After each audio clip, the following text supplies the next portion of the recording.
this list and just thought, there's no way this isn't hilarious. So, we're gonna take a look at it, and maybe it will be hilarious. Let us see. Let's start off with this little introductory paragraph. Attention, think piece writers. Millennials are no longer synonymous with kids these days. The generation was born between 1981 and 1996, making the youngest millennials 26 and the oldest 41 in 2022. That means many of the slang terms they popularized in their youth no longer hold the cultural weight they once did. Nonetheless, many millennials still talk like it's 2014, even when humble bragging about adulting gets them roasted by their Gen Z siblings on TikTok. Read on for more words coined by millennials and the meanings behind them. Oh, well, this should be great. This should be wonderful. Hey, by the way, if you enjoy this content, be sure to leave a like and subscribe. Ring the bell while you're at it, and let me know what your favorite slang term is in the comments below. Alright, let's do this. Number 1 is humble brag. Okay. If you feel self-conscious bragging about your achievements, you can always fall back on the humble brag. Announcing an important accomplishment in a casual or self-deprecating tone lets you boast about it without coming off as conceited. At least that's the intention. Social media provided the ideal platform for the humble brag around the same time millennials started reaching important milestones. The millennial sayings, "I did a thing" or "I made a thing" are classic examples of humble bragging. If you choose to indulge in this behavior, do so with caution. A study published in 2018 suggested that humble bragging may make people dislike you. Yeah, I don't really hear people saying humble brag these days. I know that the introductory paragraph said that a lot of these might be outdated, right? That's what it said. Something like that, like they're just not as popular these days. But yeah, I'm sure some of them overlap today, but I can't recall hearing anybody saying humble brag. I don't know. But hey, people may dislike you if you humble brag. Alright, number 2 is Doggo. Okay. I've seen those little meme videos where they make the animals talk, and I feel like they refer to the animals as doggos, don't they? I don't know. Look at Shiba Inu, aka the Doge dog. Alright. The word doggo encapsulates an entire subsection of millennial lingo.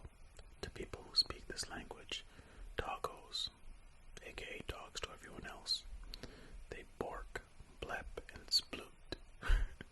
Doggos can be fluffy, which would be floofs, little, which would be puppers, and loud, which would be boofers. The childlike speech is meant to mimic how dogs might sound if they could speak to their humans. The slang gained steam online in the 2010s, specifically through the Facebook page Dog Spotting and the Twitter account We Rate Dogs. Before the internet era, lying doggo was 19th century slang for lying low or keeping a low profile, according to the Oxford English Dictionary. Really? Did people really say lying doggo? Wow. Very interesting. I think I definitely know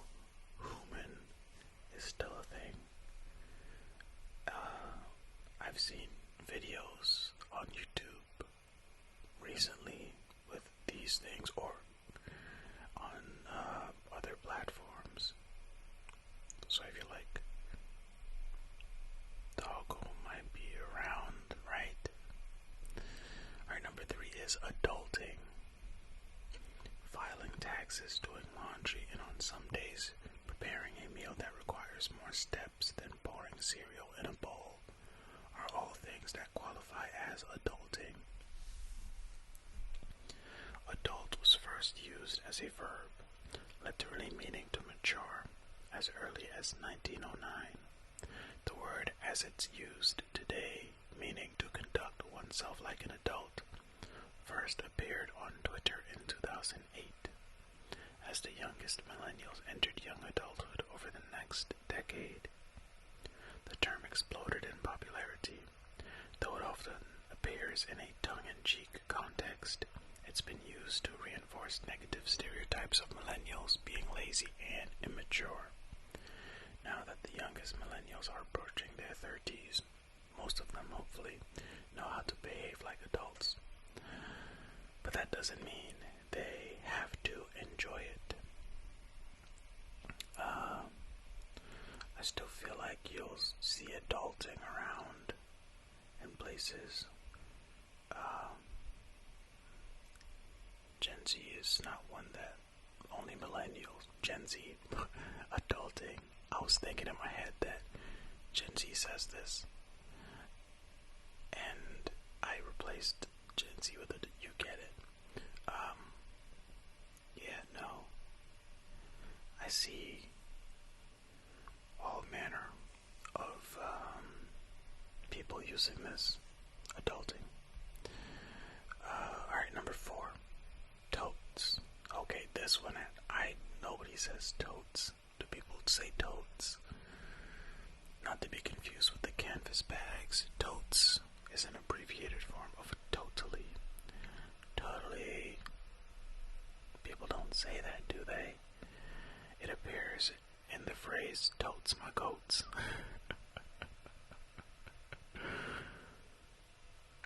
Alternatively, totes magoats or totes magoats, which I feel like is basically what I said when I read totes my goats, or did I don't know.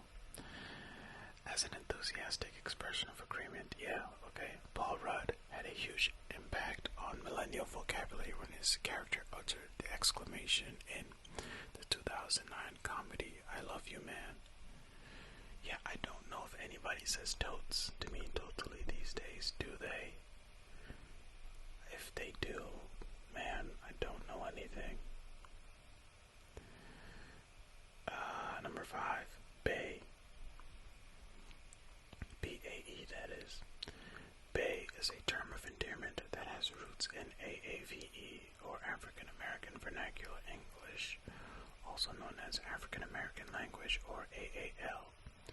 Originally, it was used to refer to a significant other. By 2014, brands were using the slang term to shill their products. As in Mountain Dew is the bae. I don't think it would be is the bae, I think it would be is bae. What? And them doing that made it hard to use the term unironically. Mountain Dew is the bae. Who would speak like that? And I feel like people still use bae sometimes, no? Who knows? Number 6, it me. Millennials say it me to identify a connection they feel to something. The intentionally poor grammar is used in a funny and self-deprecating manner. Seeing an embarrassing yet relatable post online, for instance, might prompt someone to comment, it me. Yeah, I don't think this one is as popular right now. Do you see people saying it me a lot? But I feel like it's more popular than totes. Way more popular than totes, right? I don't know. Look, man. I don't know what's going on anywhere, so I stay inside, and as you all can see, my social media game is very poor. Alright, number 7 is on fleek. I definitely feel like this one is not used in this day and age. Okay, on fleek first appeared on Vine, the last as the truly millennial social media app. In a short clip published on June 21, 2014, then 16-year-old Kayla Lewis used the phrase to describe her eyebrows. Today, on fleek can be applied to anything that perfectly hits the mark, but gorgeously groomed eyebrows remain the strongest association.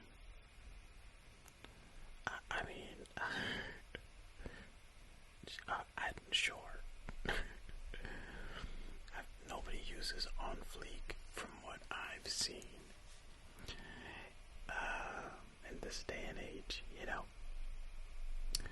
Alright, number 8. Ghosting.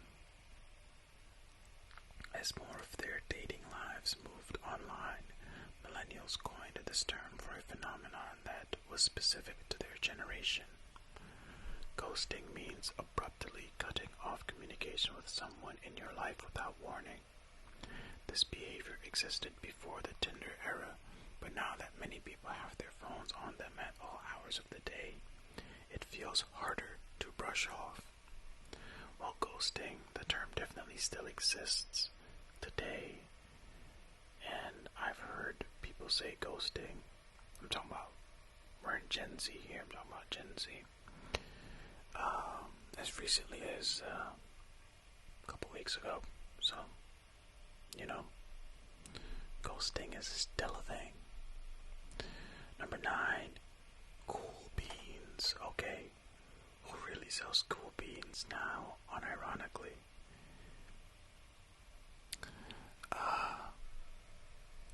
Cool beans can be used interchangeably with cool to express approval.